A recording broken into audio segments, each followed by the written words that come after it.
So for many reasons, monks like to face up to fear. Say for Ajahn Cha himself, for him the big fear was of spirits and ghosts. And so he had to really force himself to go and stay in this cremation ground. He said, I didn't want to do it. I really didn't want to do it, but I made myself. And as it so happens that the night he went to stay in the forest, the evening, they brought a body in to the cremation forest and cremated it.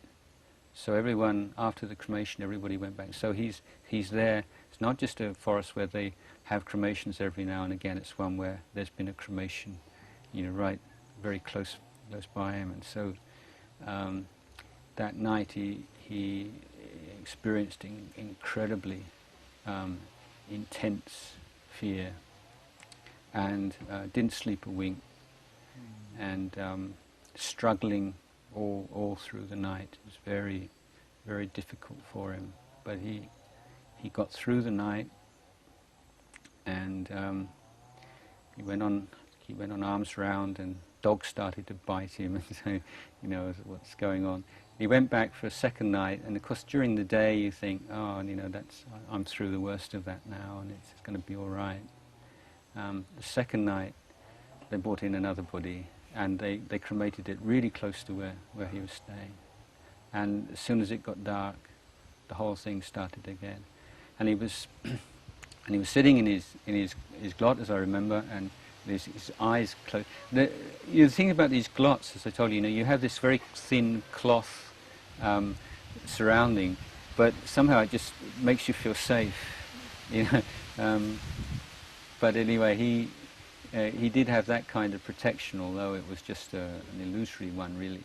And then late at night, he suddenly started hearing this and this sound of somebody, it wasn't like an ordinary human being, like almost like an animal, but walking on two legs, just walking slowly towards him. And he could hear the leaves rustling at his feet. And he just closes, he closes his eyes. Whatever happens, I'm not going to open my eyes.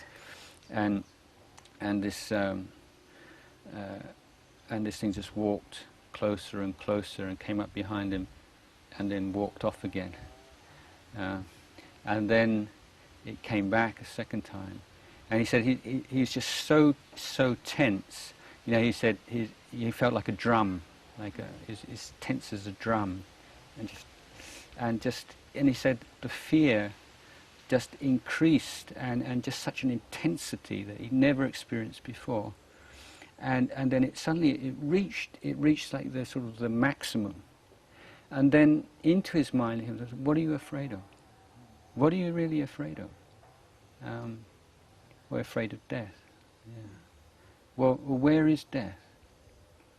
And so this is very common. This in his practice, that in times of crisis, these kind of thoughts would come up in his mind, almost like a dialogue, And so you're afraid, well, where is death?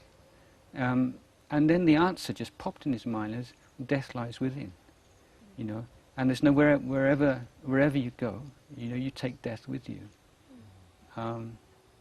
And although that might seem an obvious point, but at that particular time and at that particular intensity of emotion, he said something just flipped over at that moment, and his fear just disappeared.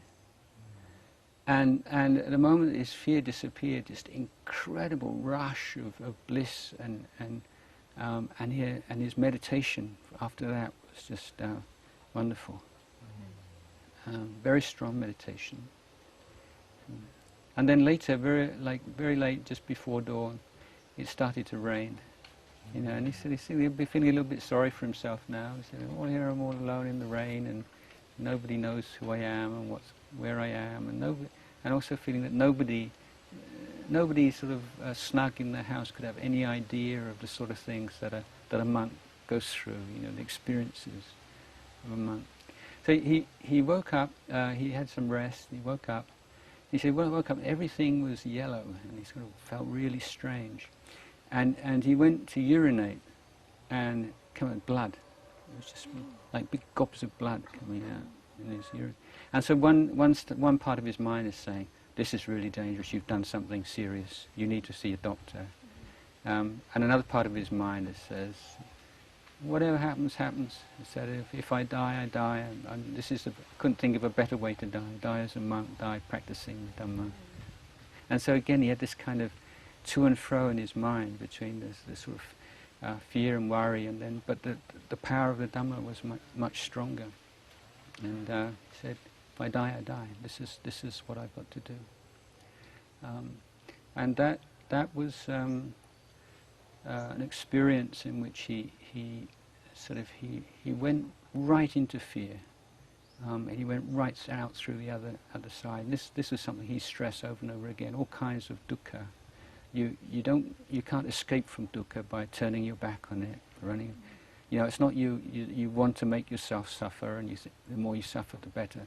But there are certain things that you have to stand up and you have to look at them and go into them, and then they reach a certain point, and then you can come out the other side, and then you know that thing has an end.